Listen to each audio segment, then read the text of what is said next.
Hello and welcome to success Mantra. तो स्वागत है एक बार फिर से आप सभी का हमारे the Hindu daily current affairs news analysis में। तो आज यानी कि 3 फरवरी के द हिंदू में क्या है खास, जो कि एग्जाम पर्सपेक्टिव से बहुत ही ज़्यादा इंपॉर्टेंट है। चलिए बिना देर किए हुए डिस्कस कर लेते हैं।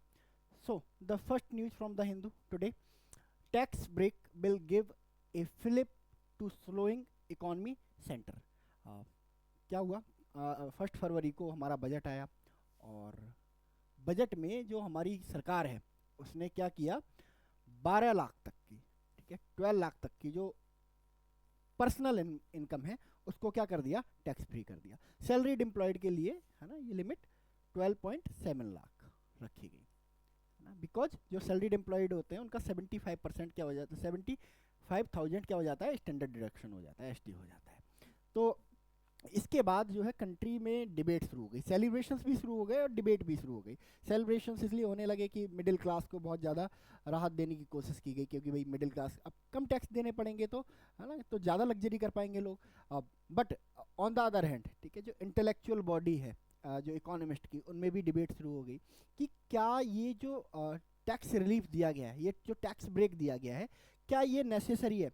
और गवर्नमेंट से पूछा गया, क्या आप प्रॉमिस करते हो कि इससे जो कंट्री की इकोनॉमी है उस पर कोई नेगेटिव इम्पैक्ट नहीं पड़ेगा, या फिर आप प्रॉमिस कर सकते हो कि जो गवर्नमेंट का रेवेन्यू है उस पर कोई नेगेटिव इम्पैक्ट नहीं पड़ेगा।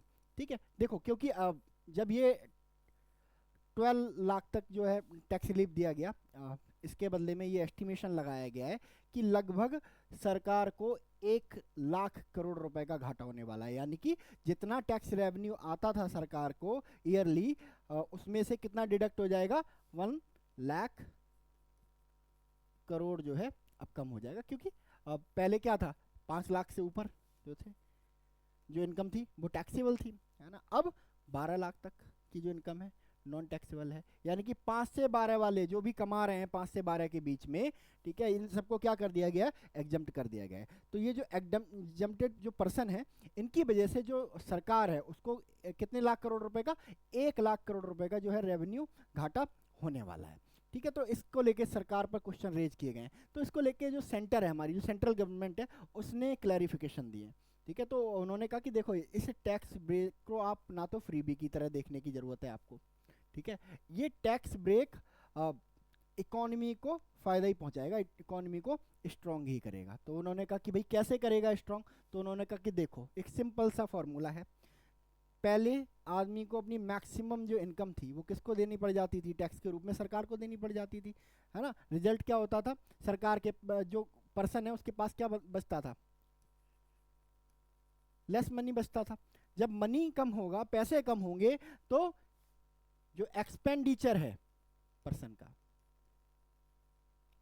वो क्या होगा, ऑटोमेटिकली कम होगा।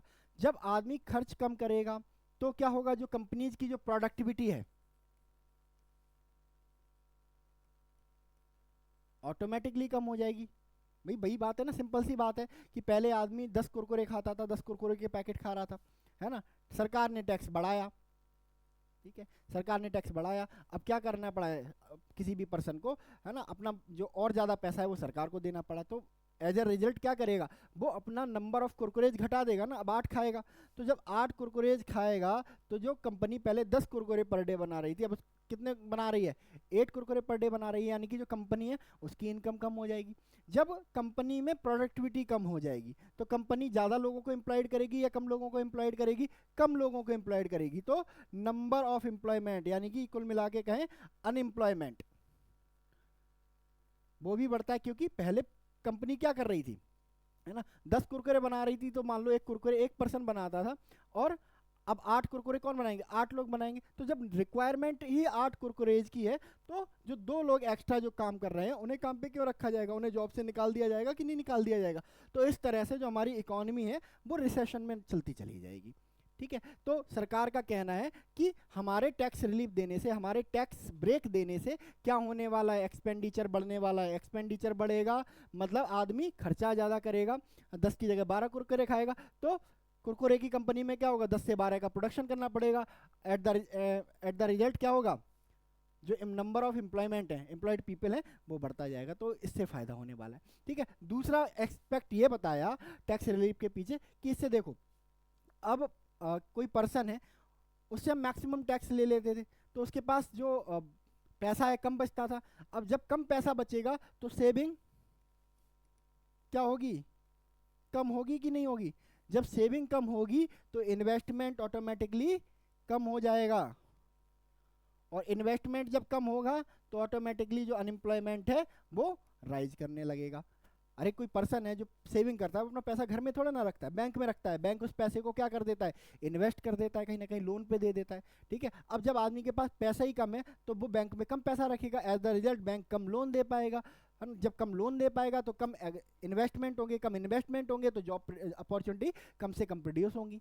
ठीक है, तो सिंपल सा साइंस है इसके पीछे। तो सरकार का कहना है कि अब इस टैक्स ब्रेक से लोगों के पास ज़्यादा पैसा बचेगा तो ज़्यादा सेविंग करेंगे, ज़्यादा सेविंग करेंगे तो ज़्यादा इन्वेस्टमेंट होगा, ज़्यादा इन्वेस्टमेंट होगा तो जॉब अपॉर्चुनिटी क्या होंगी, बहुत ज़्यादा बढ़ने वाली हैं, तो बहुत तेज़ी से बढ़ने वाली हैं। तो सरकार का कहना है कि आप इसको एक फ्री बी की तरह मत देखिए, है ना। जैसे कुछ लोगों ने इसे लिंक कर दिया कि दिल्ली में इलेक्शन आ रहे हैं और दिल्ली में कौन रहते हैं, मिडिल क्लास ज़्यादा रहता है, तो उनको अपीज करने के लिए सरकार ने यह फैसला किया है। ठीक है, तो इसी पे सरकार का जो है क्लैरिफिकेशन आया है कि इससे डरने की या वरी होने की कोई भी ज़रूरत नहीं है। At the end of the day ये हमारी इकोनॉमी को ही फ़ायदा पहुँचाने वाला है। भले ही हाँ सरकार के रेवेन्यू में थोड़ा कमी हो जाए, ठीक है, सरकार वो कहीं और से जीएसटी के थ्रू या कहीं और टैक्सेस के थ्रू कवर कर लेगी, बट इससे इनकम टैक्स कम करने से डेफिनेटली हमारी इकोनॉमी को क्या मिलने वाला है, एक स्टार्ट मिलने वाला है। सरकार ने वार्न भी किया कि जो दुनिया भर की जो इकोनॉमीज हैं वो किससे गुजर रही हैं, रिसेशन से गुजर रही हैं। ठीक है, तो कहीं हम ऐसी सिचुएशन में ना फंस जाएं, दैट इज़ वाई हमने ये टैक्स ब्रेक दिया है ना। हमारे लोग क्या करें, अभी से ज़्यादा खर्च करें, ज़्यादा सेविंग करें तो इन्वेस्टमेंट बढ़ेगा, प्रोडक्टिविटी बढ़ेगी, एम्प्लॉयमेंट बढ़ेगा, तो हम रिसेशन से क्या रहेंगे, दूर रहेंगे। अदरवाइज हम भी कनाडा यूके की तरह कहाँ जा सकते हैं, रिसेशन में जा सकते हैं। तो ये बेसिक रीजन सरकार ने इसके पीछे दिए हैं। The centre decision to slash the income tax payer burden was aimed at addressing some angst that it had noticed in recent months, as well as to give a fillip to the economy, weakening growth impulses with a broad-based boost demand, saving, investment, finance secretary Tuhin Kanta Pandey said on Saturday. ठीक है, क्या बोला है इन्होंने, demand को बढ़ाने के लिए, सेविंग को बढ़ाने के लिए, इन्वेस्टमेंट को बढ़ाने के लिए। तो ऑब्वियस सी बात है, जब टैक्स कम होगा तो ज़्यादा पैसा बचेगा, सेविंग ज़्यादा होगी, इन्वेस्टमेंट ज़्यादा होगा और डिमांड भी ऑटोमेटिकली क्या कर जाएगी, इंक्रीज कर जाएगी। ठीक है, चलिए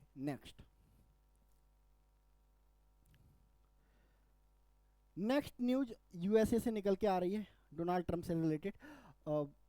डोनाल्ड ट्रंप ने जो कहा था वो करना शुरू कर दिया है, और इन्होंने बहुत सारी कंट्रीज पर इम्पोज कर दिए हैं टैरिफ। ठीक है, कुछ नई कंट्रीज आई हैं जिन पर पहली बार टैरिफ लगाए गए हैं, इसके अलावा कुछ कंट्री ऐसी हैं जिन पर पहले भी टैरिफ थे, अब उन टैरिफ को क्या कर दिया गया है, बढ़ा दिया गया है। तो अभी कल Donald Trump, the president of United state, उन्होंने ये डिक्लेयर किया कि हम 3 कंट्रीज पर टैरिफ इंट्रोड्यूस करने जा रहे हैं। ठीक है, पहला आपका कनाडा, मैक्सिको एंड चाइना।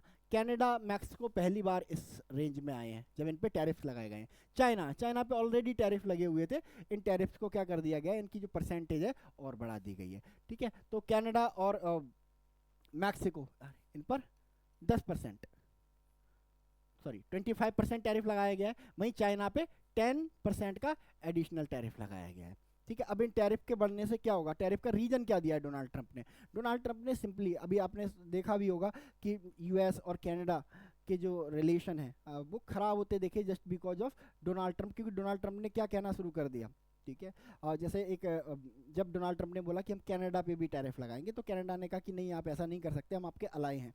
तो उन्होंने कहा कि ठीक है, अगर आप टैरिफ नहीं चाहते हो तो become the part of USA, आप 51th स्टेट बन जाओ यूएसए के, तो आपको टैरिफ भी नहीं देना पड़ेगा। आपको मतलब 2% क्या, 10% क्या, 25% क्या, 0% टैरिफ लगेगा आपको, तो आप पार्ट बन जाओ। तो दोनों के जो रिश्ते हैं वो खराब होते दिख रहे थे। ठीक है, अब डोनाल्ड ट्रंप का फ्रस्ट्रेशन कनाडा और मैक्सिको के पीछे क्या था। डोनाल्ड ट्रंप कह रहे थे कि देखो हम आपको टैक्स रिलीफ दे रहे हैं, टैरिफ रिलीफ दे रहे हैं, और बदले में आप हमें क्या दे रहे हो, इलीगल इमिग्रेंट एंड ड्रग्स। ठीक है, सो इलीगल इमिग्रेंट और जो ड्रग्स है, ड्रग ट्रैफिकिंग की वजह से क्या किया गया है, इन दोनों ही नेबरिंग कंट्रीज पे अमेरिका ने क्या किए हैं, सैंक्शंस लगाए हैं, टैरिफ्स लगाए हैं। ठीक है, US president Donald Trump announce broad tariff on Saturday on trading partners Canada, Mexico and China claiming a major threat from illegal immigration and drugs. दो रीजन इन्होंने दिए हैं, ठीक है। तो Canadian and Mexican export will be face a 25% tariff, ठीक है, ये इम्पोज हो गए हैं, ठीक है। Goods from China which already face various rates of duties will see additional 10% tariff. तो इस पर एडिशनल लगाया गया, बल्कि जबकि जो कनाडा और मैक्सिको हैं इन पे पहली बार लगाया गया वो भी 25%। इसके बाद इन तीनों कंट्रीज में क्या शुरू हो गया है, एक हलचल शुरू हो गई है, बिकॉज कि चाइना को अगर हम छोड़ भी दें कुछ देर के लिए, तो जो कनाडा और मैक्सिको हैं वो लिटरली सैटेलाइट कंट्री हैं यूएसए, यानी कि दोनों का ही जो आप कह सकते हो सर्वाइवल किसके ऊपर है, यूएसए के ऊपर है। बहुत भारी मात्रा में कनाडा और जो मैक्सिको हैं वो अपने प्रोडक्ट कहाँ इंपोर्ट करते हैं, यूएसए में इंपोर्ट करते हैं। दैट इज वाई जो उनकी पूरी की पूरी इकोनॉमी है, पूरी यूएस बेस्ड इकोनॉमी है। तो ऐसे में इनके बीच में फेयर होना जरूरी था। अब क्या था, कनाडा की तरफ से रिएक्शन आया कि कनाडा ने बोला कि हम भी सेम ड्यूटीज लगाएंगे, तो ट्रंप ने बोला आई डोंट केयर, आप लगा दो, ठीक है। इसके अलावा फिर जो मैक्सिकन प्रेसिडेंट हैं उन्होंने भी कहा कि हम भी टैरिफ लगाएंगे, तो डोनाल्ड ट्रंप ने कहा आप भी लगा दो। तो अब क्या कर रहे हैं, जो कनाडा और मैक्सिको हैं ये दोनों कंट्रीज मिल रहे हैं। कल इनके प्राइम मिनिस्टर ने और कनाडा के जो प्रेसिडेंट है, जो फर्स्ट फीमेल प्रेसिडेंट है, इनका नाम क्या है, क्लाउडिया शेनबॉम, अभी हाल ही में बनी है, करंट अफेयर्स पर्सपेक्टिव से इंपॉर्टेंट है, याद रखेंगे आप इसे। तो क्लाउडिया शेनबॉम और जस्टिन ट्रूडो ने बात करी और उन्होंने कहा कि चलो हम लोग मिलते हैं, नेक्सस बनाते हैं और एक साथ टैरिफ इंपोज करते हैं, सिमिलर टैरिफ इंपोज करते हैं यूएस के ऊपर, ठीक है। और एक दूसरे के साथ क्या करते हैं, पार्टनरशिप करते हैं और यूएस को चलो दिखा देते हैं कि हम यूएस के बिना भी सरवाइव कर सकते हैं। बट देखते हैं क्या निकल के आता है इससे। चलिए नेक्स्ट,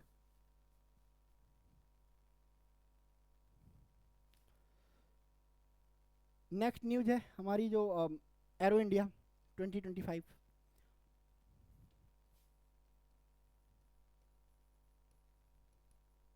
एरो इंडिया 2025, ठीक है, हर साल इंडिया में होता है और इंडिया इसके थ्रू क्या करवाता है, एक फेयर टाइप का लगता है जिसमें जितने भी एविएशन इंस्ट्रूमेंट हैं, चाहे वो आपका हवाई जहाज हो, हेलीकॉप्टर हो, फाइटर जेट्स हो या फिर आपके ड्रोन्स हो, वो सब शोकेस किए जाते हैं, ठीक है। डिफरेंट डिफरेंट कंट्रीज अपने प्रोडक्ट लेके आती हैं और यहाँ पे इंडिया में क्या करती हैं, उनको शोकेस करते हैं। बहुत करोड़ों बिलियन ट्रिलियन डॉलर की यहाँ पे जो डील हो जाती है, मिलियंस ऑफ डॉलर्स की डील हो जाती है। मतलब सिंपल एक फेयर की तरह लगता है, मेला जैसे लगता है ना, मेले में बहुत सारी चीज़ें बिकती हैं, ऐसे ही ये जो मेला है किसका लगता है, सिर्फ एविएशन इंडस्ट्री का मेला है, जिसमें बहुत सारे जो प्रोडक्ट हैं, नए नए प्रोडक्ट हैं, वो शोकेस किए जाते हैं। तो हर साल इंडिया इसको ऑर्गेनाइज करता है, तो इस साल भी इंडिया में ये होने वाला है। तो हर साल इंडिया में एक ही जगह पे होता है, उस जगह का नाम है बेंगलोर। बेंगलोर में एक एयरफोर्स स्टेशन है जिसका नाम है येलाहंका, एयरफोर्स स्टेशन।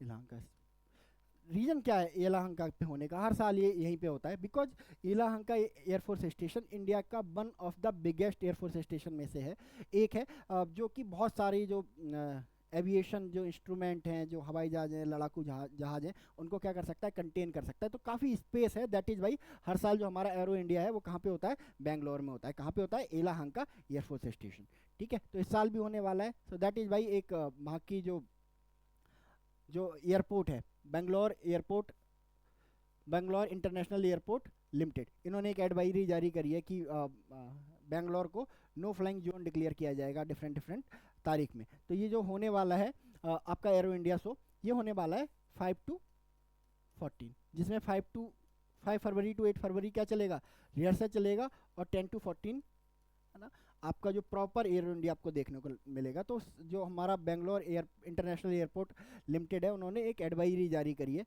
कि अगर आप बेंगलोर इस ड्यूरेशन में आ रहे हैं तो इस टाइम पे मत ना आइए, बिकॉज इस टाइम पे क्या होगा, बेंगलोर को नो फ्लाइंग जोन मतलब डिक्लेयर कर दिया जाएगा। बिकॉज क्या होता है, एरो इंडिया होगा, मतलब जो फाइटर जेट्स हैं, हेलीकॉप्टर्स हैं, इनका जो क्या है एक शोकेस होगा, तो इन्हें शोकेस करने के लिए दिखाना भी पड़ेगा ना चलते कैसे हैं। तो आपको बेंगलोर के आसमान में चारों तरफ क्या दिखाई देंगे इन 10 दिनों में, सिर्फ आपको फाइटर जेट दिखाई देंगे, हेलीकॉप्टर दिखाई देंगे। तो that is why for the safety purpose इनको क्या डिक्लेयर कर दिया गया है, बेंगलोर को नो फ्लाई जोन डिक्लेयर कर दिया गया है, ठीक है। तो इसको याद रखेंगे, बेसिक चीज़ें पूछी जाएंगी। एरो इंडिया 2025 कहाँ पे हुआ, बेंगलोर में हुआ। बेंगलोर में कहाँ पे हुआ, येलाहंका एयरपोर्ट स्टेशन में हुआ। कब से कब होने वाला है, 5-14 होने वाला है, जिसमें 5-8 रेशियल होगा और 10-14 क्या होने वाला है आपका प्रॉपर एरो इंडिया होने वाला है। क्या पर्पज होता है एरो इंडिया का, क्या ऑब्जेक्टिव होता है, ठीक है, एक जो एविएशन इंडस्ट्री है उसको बूस्ट मतलब प्रदान करना, ठीक है, दुनिया भर की एविएशन इंडस्ट्री को एक साथ लेके आना, कंपैरिजन दिखाना, इंडिया की पावर शो करना, ठीक है, काफ़ी डील्स वगैरह होती हैं यहाँ पे। चलिए next,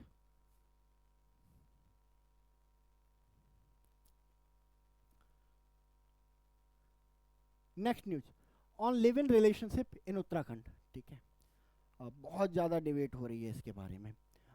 live in relationship in Uttarakhand, क्या हुआ उत्तराखंड में अभी हाल ही में इम्प्लीमेंट हुआ यूनिफॉर्म सिविल कोड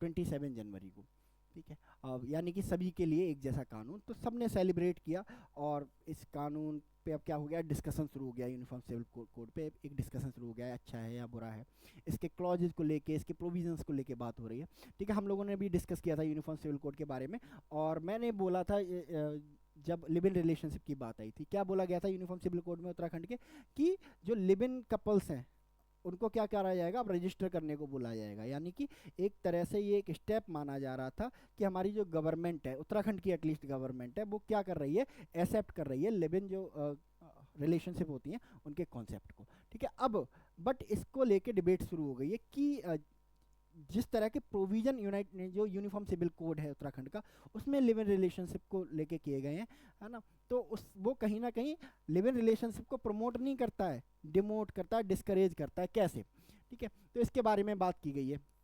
बोला गया कि देखो यूनिफॉर्म सिविल कोड कहता है कि जो लिव इन रिलेशनशिप वाले हैं वो रजिस्ट्रेशन कर सकते हैं, यानी कि जो उनका जो रिश्ता है, जो भी रिलेशन है, ठीक है, अब उसको गवर्नमेंट के थ्रू रजिस्ट्रेशन कर सकते हैं, गवर्नमेंट को पता रहेगा कि हाँ ये mister x, mister by, miss by, ये क्या रह रहे हैं, आप लिव इन रिलेशनशिप में रह रहे हैं, ठीक है। बट क्रिटिसाइजर्स कहते हैं कि आप इनके रजिस्ट्रेशन प्रोसेस को देखिए, ठीक है, इनका रजिस्ट्रेशन प्रोसेस बहुत ही टेढ़ा है, ठीक है। क्या कहता है इनका रजिस्ट्रेशन प्रोसेस, कि आप पोर्टल पे जाइए, आप अपना आधार नंबर, नाम, डिटेल जो भी है आप सब फिलअप कीजिए, ठीक है। इसके अलावा आपको अपने फादर का registered mobile number, residential address वो भी सबमिट करना पड़ेगा, ठीक है, जो कि आधार लिंक है। इसके अलावा आपको क्या करना पड़ेगा, जो अगर आप रेंटेड हाउस में रह रहे हो तो जो आपका लैंडलॉर्ड है, ठीक है, जो आपका लैंडलॉर्ड है उसका नंबर भी आपको देना पड़ेगा, उसका कॉन्टैक्ट नंबर, उसका मकान नंबर, सब कुछ आपको देना पड़ेगा। तो यहीं पर क्या हो जाता है, पैचेज आ जाते हैं इस लॉ में। लोग क्रिटिसाइज करने वाले लोग कहते हैं कि आप क्या कर रहे हो, ठीक है, कोई पर्सन हमारे यहाँ पे, आपको क्या लगता है इतना ओपन माहौल आ गया कि कोई पर्सन, ठीक है, अपने माँ बाप से पूछ के लिव इन करेगा, ठीक है, मतलब अगर देखा जाए तो इतना ओपन माइंड अभी इंडिया नहीं हुआ है कि कोई पर्सन अपने, है ना, माँ बाप से पूछ के, 90% भी, मतलब मैंने बहुत कम बोला है, ये 99% होगा आंकड़ा, जिसमें लिव इन करने वाले 99% लोग पूछते ही नहीं है अपने माँ बाप, उनके माँ बाप को पता ही नहीं होता एक्चुअली हमारे जो बच्चे हैं वो लिव इन में रह रहे हैं। तो सबसे पहले क्रिटिसाइजर्स कहते हैं कि आप ये लिव इन रिलेशनशिप को प्रमोट कर रहे हो या ख़त्म कर रहे हो, ठीक है। इसके अलावा आप क्या कर रहे हो, ऐसे लोगों को जो लिव इन रिलेशनशिप में रह रहे हैं और रजिस्टर कराने जा रहे हैं, आप उनके लैंडलॉर्ड की डिटेल मांग रहे हो, डिटेल ही नहीं मांग रहे हो और कह रहे हो हमारा रजिस्ट्रार इसको जाके वेरीफाई करेगा कि आपने जो डिटेल दी है वो सही है या गलत है, ठीक है। तो कोई लैंडलॉर्ड, है ना, अपने यहाँ पे ऐसे कपल्स को रखना चाहेगा जो लिव इन में रहते हैं, जस्ट बिकॉज उन्होंने कहा कि भाई हम तो आपकी वजह से क्या हो सकते हैं, फंस सकते हैं अगर आपके साथ कुछ मिसहैप हो गया, ठीक है। माँ बाप के पास वेरीफाई करने के जाएंगे तो कोई यहाँ पे रजिस्टर कराने आएगा, कोई भी नहीं आएगा। तो उन्होंने कहा कि सबसे बड़ा पैच यहीं पे है, हाउसिंग को लेके भी यहीं पे, ठीक है। इसके अलावा एक कॉन्सेप्ट और उठाया गया यहाँ पे, डिग्री ऑफ प्रोहिबिटेड रिलेशनशिप, ठीक है। डिग्री ऑफ प्रोहिबिटेड रिलेशनशिप क्या होती है कि आप सेम वंश में, सेम जाति में या फिर सेम परिवार में आप क्या नहीं कर सकते, आप शादी नहीं कर सकते हो, ठीक है। तो अगर सेम रिलेटिव टाइप लोग हैं, ठीक है, सेम जाति के लोग अगर लिव इन रिलेशनशिप में जाते हैं तो उन्हें क्या लेके आना पड़ेगा, अपने जो जिस फेथ को फॉलो करते हैं वहाँ के क्लैरिक से क्या लेके आना पड़ेगा, एक सर्टिफिकेट, एनओसी लेके आना पड़ेगा, ठीक है। क्या होना चाहिए, किस तरह का सर्टिफिकेट देगा वो, आपको जो मैरिज है उसका अप्रूवल देगा, ठीक है। अगर जिस पर्सन को मैरिज का अप्रूवल मिल रहा है, जिन कपल्स को मैरिज का अप्रूवल मिल रहा है, तो उनको भी क्या मिल जाएगा, इजीली आपका लिव इन रिलेशनशिप में रहने का जो राइट है वो मिल जाएगा। तो इस तरह से अगर इस पूरे लॉ को, लिव इन रिलेशनशिप के कॉन्सेप्ट को देखो जो कि यूसीसी में दिया हुआ है, ठीक है, तो बहुत ही पेचीदा है। दैट इज भाई लोग डाउट कर रहे हैं कि नहीं ये आने वाले समय में क्या हो जाएगा, फेल हो जाएगा। ठीक है, इसके अलावा क्या कहते हैं कि अगर आप कोई गलत जानकारी देते हो, ठीक है, failure to register a live in relationship within a month में result both civil and criminal penalties upon conviction, magistrate may impose jail term of 3 month, a fine of 10,000 on both. ठीक है, register करना mandatory बना दिया गया। अगर आप register नहीं करोगे तो क्या करेगा, होगी आपको 3 महीने की जेल और 10,000 रुपए का जुर्माना आप पे लगाया जाएगा। ठीक है, चलिए नेक्स्ट, मनरेगा को लेके बहुत बात की जा रही है एंड जिस तरह के जो आंकड़े अभी निकल के आ रहे हैं उसको लेके मनरेगा को लेके बहुत ज़्यादा कंसर्न जाहिर किए जा रहे हैं। तो इसी बीच में एक और एनजीओ है, forum flag fall in employment days under MNREGA. ठीक है, तो एक एनजीओ है, उसके एक फोरम ने सर्वे किया और पाया कि किस तरह से जो करंट गवर्नमेंट है मनरेगा को धीरे धीरे क्या कर रही है, फेज आउट करने की कोशिश कर रही है। ठीक है, किस तरह से, इन्होंने कहा कि जो मनरेगा है वो क्या करता है, 100 डेज के एम्प्लॉयमेंट की गारंटी देता है। बट अगर करंट ट्रेंड को देखो तो 2024-25 2024-25 में ये जो आंकड़ा है वो घट के कितना रह गया है, 44.6 डेज, यानी कि 100 डेज की रोजगार का प्रॉमिस करने वाला एक्ट स्कीम, ठीक है, पिछले साल कितने डेज रोजगार दिया इसने, यानी कि आधे से भी कम। ठीक है, अगर बात करें 23-24 की तो ये आंकड़ा 52.08, यानी कि धीरे धीरे ये आंकड़ा साल दर साल, ईयर ओवर ईयर क्या होता जा रहा है, कम होता जा रहा है। दैट इज वाई क्या करे जा रहे हैं, कंसर्न जाहिर करे जा रहे हैं। इसके अलावा इस एनजीओ ने ये भी कहा है कि ये 44.62 डेज जो काम मिला है वो चलो ठीक है, मान लेते हैं कुछ तो काम दिया, बट इसके पेमेंट नहीं हो रहे हैं, इसके बेसिस के पेमेंट नहीं हो रहे हैं due to the less allocation from central government, यानी कि सेंट्रल गवर्नमेंट ने इतना कम पैसा मनरेगा को एलोकेट किया है जिसकी वजह से जो पेमेंट है बेसिस का वो भी नहीं हो पा रहा। ठीक है, इसके अलावा उन्होंने कहा कि इस साल भी कोई इंप्रूवमेंट होने के चांसेस नहीं दिख रहे हैं, क्योंकि कल भी डिस्कस किया था हमने बजट में, जो एलोकेशन है मनरेगा के लिए वो पिछले साल जितना ही 86,000 करोड़ रुपीज वही रखा गया है। तो इस साल भी कोई इंप्रूवमेंट होने के चांसेस नहीं दिख रहे हैं। इसमें से कुछ पैसा तो किसमें चला जाएगा, पुराने पेमेंट करने में। तो इसका मतलब क्या है, पिछले साल 86,000 करोड़ जब दिया था सरकार ने तो कितने दिन का रोजगार मिला, 44.6 डेज का मिला, है ना, और उसमें भी क्या रह गया, कुछ एडवांस रह गया है। ठीक है, इसमें से कुछ पैसा बेसिस पेमेंट में निकल जाएगा, बहुत कम पैसा बचेगा। इसका मतलब अगले साल ये आंकड़ा लगभग 30 डेज के समथिंग पहुंचने की संभावना है। दैट इज वाई ये कंसर्न जाहिर किए जा रहे हैं कि जो गवर्नमेंट है मनरेगा को फेज आउट कर रही है, रूरल जो आपका एम्प्लॉयमेंट है उसको खत्म कर रही है धीरे धीरे। ठीक है, देखते हैं क्या होता है नियर फ्यूचर में। नेक्स्ट, हमारा 100 मिशन हमने अभी सेलिब्रेट किया था 29 जनवरी को, इसरो ने कंडक्ट किया अपना 100 फ्लाइट, किसके थ्रू, GSLV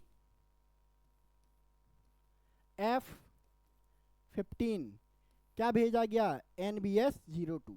ठीक है, तो फ्लाइट तो सक्सेसफुल रही, हमारे जो रॉकेट ने NBS-02 को उसकी ऑर्बिट में सक्सेसफुली प्लेस कर दिया। अब प्रॉब्लम आ रही है, क्या प्रॉब्लम आ रही है कि इसके ऑर्बिट को बदला जा रहा है, ऑर्बिट को रेज किया जा रहा है। ठीक है, अब जब रेज करने की बारी आई तो क्या करना पड़ेगा, जो सैटेलाइट है उसके इंजन को दोबारा से फायर करना पड़ेगा। ठीक है, अब वो फायरिंग नहीं हो पा रही है। क्यों नहीं हो पा रही है, क्योंकि एक वॉल्व काम नहीं कर रहा है, वर्क नहीं कर रहा है वॉल्व। क्या है ये वाल्व, ठीक है, ये वाल्व ऐसा वाल्व है जिसके थ्रू क्या होता है, जो सैटेलाइट है वो एटमॉस्फेयर से, है ना, अर्थ के नियर बाई एटमॉस्फेयर से ऑक्सीजन लेता है ना, और ऑक्सीजन के थ्रू ही फायरिंग होती है, बिना ऑक्सीजन के आग नहीं जल सकती है, तो ऑक्सीजन के थ्रू ही फायरिंग हो रही है। ठीक है, तो जब बॉल भी नहीं खुल रहा तो ऑक्सीजन ही नहीं मिल पा रही, और ऑक्सीजन नहीं मिल पा रही है तो थ्रस्टर्स फायर नहीं कर रहे हैं, थ्रस्टर फायर नहीं कर रहे हैं, और इसी वजह से ये ऑर्बिट है ना आपका चेंज नहीं हो पा रहा है, ऑर्बिट आपका रेज नहीं हो पा रहा है। तो इसरो इस पर भी वर्कआउट कर रहा है, देखते हैं नियर फ्यूचर क्या होने वाला है। NBS किससे रिलेटेड है, याद रखेंगे, नाविक से रिलेटेड है। ठीक है, चलिए next, India can not allow millions of illegal migrant से वाइस प्रेसिडेंट धनखड़। ठीक है, बहुत जो है डिबेटेड इशू इन्होंने उठाया है और इसके बारे में बहुत ज़्यादा बात की जाती है। इलीगल इमिग्रेंट, दिल्ली के इलेक्शन होने वाले हैं उसमें भी इसकी बात हो रही है और बिल्कुल सही बात कही है। ठीक है, हम सोचते हैं कि इलीगल इमिग्रेंट की जब कभी भी बात होती है तो एक जो सेक्ट ऑफ सोसाइटी है वो निकल के आता है और वो क्या कहता है कि उनके पास प्रॉब्लम थी, उनके देश में प्रॉब्लम थी, सो हमारे कंट्री में आए हैं। बट प्रॉब्लम तक नहीं है, हमारे रिसोर्सेज को यूज करने तक बात खत्म नहीं होती है। As per the vice president ये कहते हैं ये हमारी जो डेमोक्रेसी है उसको हार्म करते हैं। ठीक है, कैसे हार्म करते हैं? ये आते हैं हमारे कंट्री में, आधार कार्ड बनवाएंगे, वोटर आईडी कार्ड बनवाएंगे एंड उस गवर्नमेंट को वोट देंगे जो इन्हें ज़्यादा से ज़्यादा फ्रीवीज देगी, इन्हें पर्सनल बेनिफिट देगी। ठीक है, अब इन पर्सनल बेनिफिट, इन फ्रीवीज के चक्कर में क्या होता है? टैक्स पेयर का नुकसान होता है। इसके अलावा जो रियल गवर्नमेंट, जो रियल पार्लियामेंटेरियन या लेजिस्लेटर चुन के जाने चाहिए वो चुन के जा ही नहीं पाते। कैसे लोग पहुंच पा रहे हैं? ठीक है, जो एक तरह से इलीगली चुने गए, जब उन्हें इलीगल माइग्रेंट क्या हो रहे हैं, है ना, अपीज होके क्या हो रहा है, एक होके वोट दे रहे हैं, तो इसका मतलब क्या है? डेमोक्रेसी कहीं ना कहीं हमारी डेंटेड हो रही है। तो इसी को लेके बात कही है जगदीप धनखड़ ने। और उन्होंने बोला है कि भाई आपको इस तरह के नरेटिव में, इमोशंस वाले नरेटिव में नहीं पढ़ना है, आपको क्या रखना है? कंट्री फर्स्ट रखना है, कंट्री का एजेंडा फर्स्ट रखना है, सो दैट आपको इसके खिलाफ बात करनी चाहिए। ठीक है, चलिए नेक्स्ट, पनामा लेक, बहुत ज़्यादा बात हो रही है पनामा नहर के बारे में, पनामा कैनाल के बारे में। और डोनाल्ड ट्रंप ने कहा था कि जो पनामा कैनाल है वो हमने बनाई थी, तो हमसे बिलोंग करती है, हमने पनामा को दे दी थी, पनामा नाम के कंट्री को दे दी थी, बट अब हम क्या कर रहे हैं? इसको वापस मांग रहे हैं। तो इसी को लेके बातचीत शुरू हो गई है। और जो पनामा, जो यूएसए के जो सेक्रेटरी ऑफ स्टेट है मार्क रूबियो, ये पहुंच गए पनामा बात करने। ठीक है, और सीधी बात करने गए हैं कि भाई आप पनामा दोबारा से हमें दे दो। बट पनामा के प्रेसिडेंट ने क्या बोल दिया है? Mister Mulino said he hope Mister Rubio visited would focus on share interest such as migration and combating drug trafficking. ठीक है, Mister Rubio will be pressing Mr. Trump top focus curbing illegal immigration, but has also said he will bringing the message that US want to reclaim control over Panama Canal। तो जो president हैं Donald Trump, उनका message convey कर दिया गया है। बदले में जो पनामा के प्रेसिडेंट है उन्होंने कह दिया है कि भाई पनामा कैनाल पे कोई नेगोशिएशन नहीं होने वाला है, वो तो आप भूल जाओ, कभी भी वापस नहीं मिलने वाली है। ठीक है, पनामा कैनाल के बारे में बात करें, ठीक है, तो एक कैनाल है जो एक्चुअली दो ओशंस को जोड़ती है। अटलांटिक ओशन को किससे जोड़ती है? आपके पैसिफिक ओशन से जोड़ती है। यही वो कैनाल है जिसने अमेरिका को सुपर पावर बनाया है। किसने बनाया था इस कैनाल को? यूएसए ने बनाया था 1904 से लेके 1914 के बीच में। ठीक है, 1997 तक जो यूएसए है वो इसको यूज करता रहा, कंट्रोल करता रहा, बट 1997 में यूएसए ने इसका कंट्रोल किसको दे दिया? पनामा को दे दिया। ठीक है, बट अब जो डोनाल्ड ट्रंप है उनका कहना है कि पनामा इसका इस्तेमाल चाइना के फेवर में कर रहा है, दैट इज भाई हमें ये जो कैनाल है वो दोबारा से वापस चाहिए। अब देखो क्या होता है इससे। देखो पहले तो टैरिफ लगाए जाएंगे, मानेगा नहीं अगर पनामा, तो पनामा के प्रेसिडेंट नहीं मानेंगे, टैरिफ लगाए जाएंगे। अदरवाइज इसको लेके जो यूएसए है वो मिलिट्री एक्शन भी ले सकता है, कि डोनाल्ड ट्रंप बहुत ज़्यादा है ना पैशनेट है इसको लेके। बट ओबियस सी बात है कि पैसे उनका सीधा मानना है, अमेरिका फर्स्ट वाले पर्सन है ना, कि हमारी कैनाल है, हमने बनाई है, हमारे पैसे लगे हैं, तो अब हमें इस पे ओनरशिप चाहिए। चलिए नेक्स्ट, यूके एक लॉ लेके आने वाला है, UK to introduce law against AI tool use to generate sexual abuse images. ठीक है, अब ऐसे एआई टूल्स या फिर उनको इस्तेमाल करने वाले लोग, बनाने वाले लोगों के खिलाफ एक लॉ लेके आने वाला है, जिसके थ्रू क्या हो सकता है? ऐसे एआई टूल्स के थ्रू जो सेक्सुअल एब्यूजेज इमेज हैं वो बनाई जा सकती हैं। ठीक है, और ऐसा करने वाला यूके, ब्रिटेन पहला कंट्री होगा। Britain will become the first country to introduce law against AI tools use to generate sexual images, the government announce on Saturday. क्यों करना पड़ रहा है? उन्होंने कहा इसके बहुत सारे ड्रॉबैक होते हैं। क्या ड्रॉबैक होते हैं? इसको लेके बच्चों को टारगेट किया जाता है, बच्चों के जो फोटोज से, है ना, जो जनरल फोटोज होते हैं उससे क्या बनाए जाते हैं? एआई टूल का इस्तेमाल करके न्यूड फोटो बनाए जाते हैं। उसके बाद उन बच्चों का इस्तेमाल किया जाता है for sexual abuse, for drug trafficking, for human trafficking. और जो बच्चे होते हैं वो इसमें फंस भी जाते हैं इजीली, कि बच्चे सबसे सॉफ्ट टारगेट होते हैं। इसके अलावा एक नया वर्ड वहाँ पे चल रहा है, ग्रूमिंग। ग्रूमिंग मतलब क्या होता है? कन्वर्ट कर देना, ब्रेन वॉश करके कन्वर्ट कर देना। तो ग्रूमिंग करने में भी एआई टूल से बहुत ज़्यादा मदद करते हैं, यानी कि बहुत तेज़ी से वहाँ कन्वर्जन बढ़ रहा है। तो दैट इज़ वाई जो ब्रिटेन की गवर्नमेंट है वो इसको लेके आने वाली है। बहुत तेज़ी से वहाँ की जो पॉपुलेशन है ड्रग में इंडल्ज हो रही है, ह्यूमन ट्रैफिकिंग बहुत बढ़ती जा रही है, सेक्सुअल एब्यूज बहुत बढ़ते जा रहे हैं, ठीक है। रेप्स की अगर बात करें तो कंपेरेटिवली इंडिया से ज़्यादा रेप हो रहे हैं वहाँ पे। सो दैट इसी को कंट्रोल करने के लिए यहाँ की जो ब्रिटेन की गवर्नमेंट है वो लॉ लेके आना चाहती है। चलिए, नेतन्याहू विजिट करने वाले हैं यूएस को। कब विजिट करने वाले हैं?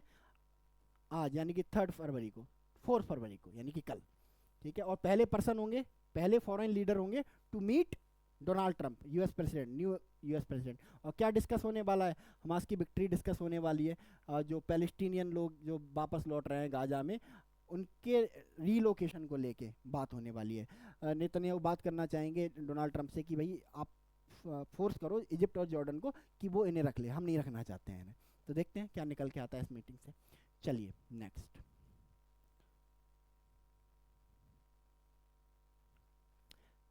फैंटेनिल यूएस प्रॉब्लम से China as it denounce tariff, ठीक है। चाइना का रिएक्शन आया है और चाइना ने बहुत क्रिटिसाइज किया है कि टैरिफ लगाने से आपको कुछ नहीं मिलने वाला है, ठीक है। दोनों पार्टी का ही नुकसान होगा, चाइना का भी नुकसान होगा बट ऐसा नहीं है, यूएसए का नुकसान होगा, ठीक है। और बोला है कि देखो जब आपकी प्रॉब्लम ड्रग्स है, क्या आरोप लगाया कि चाइना ड्रग्स बेचता है, ठीक है, खास करके फेंटेनिल, ठीक है। तो हम आपके साथ मिलके कोऑपरेट कर तो रहे हैं उस चीज़ पे, ठीक है। अब आप कोऑपरेट कर रहे हैं, हमने उसको कर्व करने में आपकी हेल्प भी की है, उसके बाद भी आप हम पे टैरिफ लगा रहे हो, ये अनफेयर है। अब इसके लिए हम कहाँ जाने वाले हैं? WTO, वर्ल्ड ट्रेड ऑर्गेनाइजेशन, ठीक है। और वहाँ पे आपको क्या करेंगे? आपके ऊपर केस करेंगे एंड जो भी WTO का जो भी डिसीजन आता है उसके अकॉर्डिंग हम आप पे क्या करने वाले हैं? एक्शन लेने वाले हैं, काउंटर मेजर्स लेने वाले हैं, ठीक है। और साथ ही साथ बॉन्ड किया कि ट्रेड वॉर में किसी का कोई फ़ायदा नहीं है, कोई नहीं जीतता, दोनों ही जो हैं वो हारते हैं। तो ये चाइना की तरफ से ये स्टेटमेंट आ रहे हैं, बट देखते हैं चाइना क्या बदले में टैरिफ स्लैब करेगा यूएस को या नहीं करेगा, ये देखने में इंटरेस्टिंग होगा, ठीक है। तो ये रहा आज का द हिंदू एनालिसिस। मिलते हैं कल यानी कि 4 फरवरी के द हिंदू एनालिसिस के साथ। तब तक के लिए thank you so much and God bless you all.